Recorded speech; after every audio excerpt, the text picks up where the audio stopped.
Dan untuk kita ni jadi orang yang menyejukkan hati orang lain, kita kena dulu jadi orang yang sejuk hati. Susahlah kan.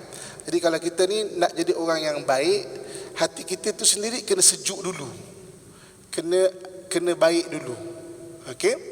Jadi asas kepada benda baik daripada sudut menyejukkan hati ni adalah redha. Okey, bila kita sebut mengenai benda baik, istilah dalam bahasa Arab ni banyak. Ada soleh juga baik, kan? Orang soleh, orang yang baik. Okey, jayid, ya, jayid juga baik. Okey, tayyib, kan? Tayyib juga baik.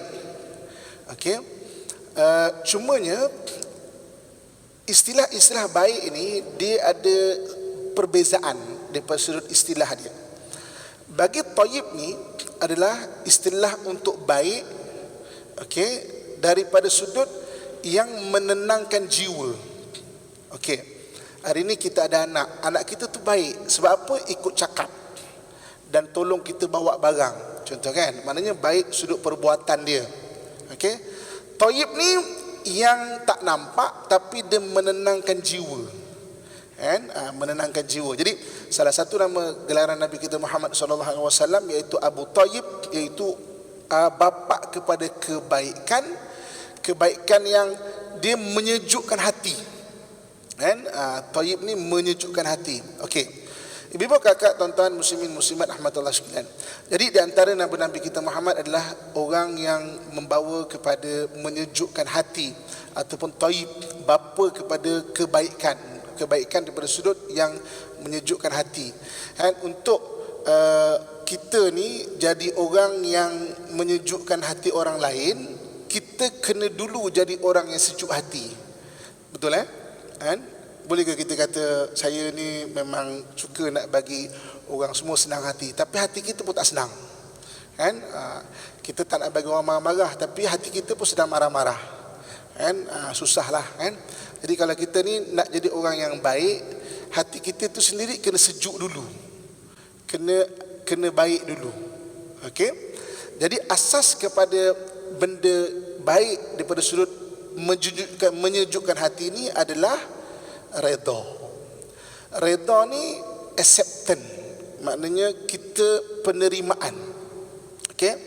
Ibu-ibu, kakak, tuan-tuan sekalian, mari kita lihat sejarah kejadian kita manusia, kan? Dari sudut kita nak faham dulu sudut penerimaan.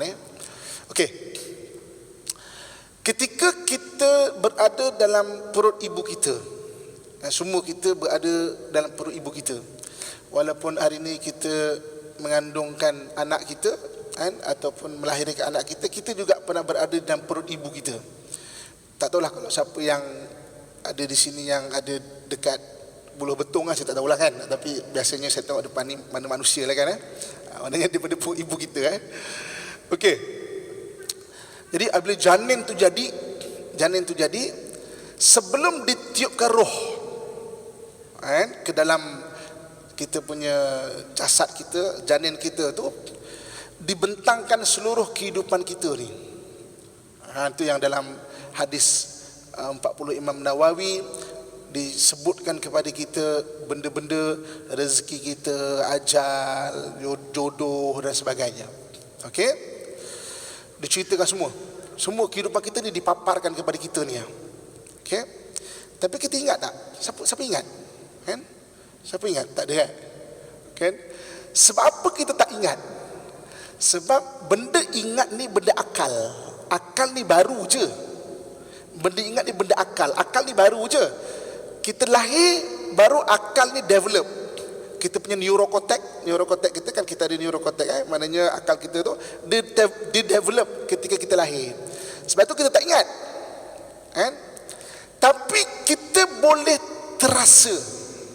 Sebagai contoh, diceritakan kepada kita, kan, awak bagian ini. Jadi ada yang ada pilihan, ada yang tak ada pilihan. Ada yang ada pilihan, maknanya kalau awak buat macam ni, awak jadi macam ni. Pilih macam ni, jadi macam ni. Ada yang tak ada pilihan. Meninggal lah, tak ada pilihan. Ada yang ada tak ada pilihan. Okey. Setuju ke tak?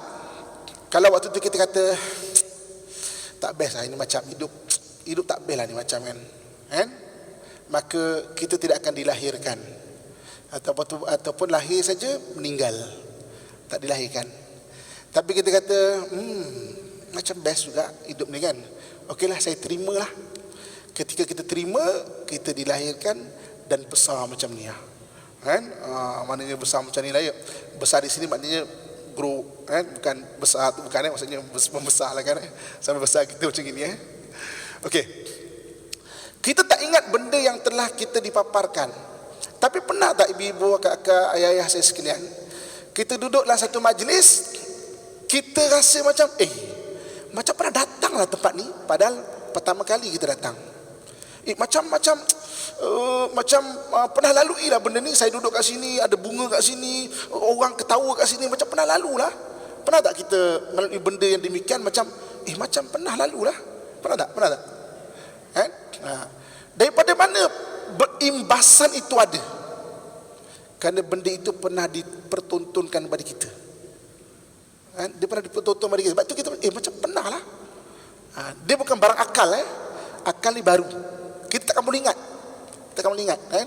Siapa boleh ingat memang hebat lah. Saya tak tahu lah kalau siapa boleh ingat. Saya tak ingat lah kalau ibu-ibu kakak ada special kan. Ingat bidan lahir itu muka dia ingat. Kita tak tahu kalau orang ada boleh ingat kan. Tapi biasanya tak ingat sebab neurokortek kita baru terbentuk je, kan? Tapi kita ada imbasan. Daripada mana benda tu datang? Yang real kita rasa real tau. Orang duduk sini, orang ketawa-ketawa, ada air teh kat sini, macam pernah lah. Siapa yang pernah? Kalau mungkin bahasa ahli jiwa, ahli psikologi disebut sebagai deja vu. Deja vu itu istilah yang manusia cuba hurai benda tu. Tapi sebenarnya dia adalah satu imbasan yang pernah dipertontonkan kepada kita. Sebab itu ibu kakak tuan-tuan sekalian, apabila kita ni lahir, sebenarnya kita telah bersetuju. Kita besar macam ini, apa yang kita lalui ini kita telah bersetuju sebenarnya. Bila kemudian kita besar, kita ada akal, kita ada hati, kita ada nafsu. Benda-benda baru ni menolak, tak setuju. Mana boleh, tak boleh ni, kena ni tak kena ni, dan sebagainya.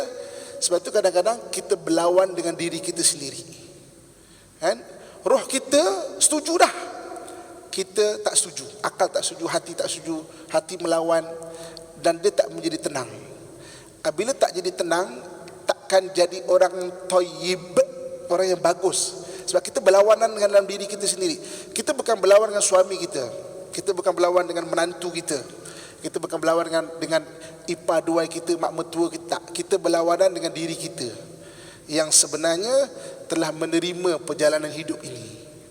Sebab itu untuk kita menjadi orang yang thayyib, satu benda dia adalah redha.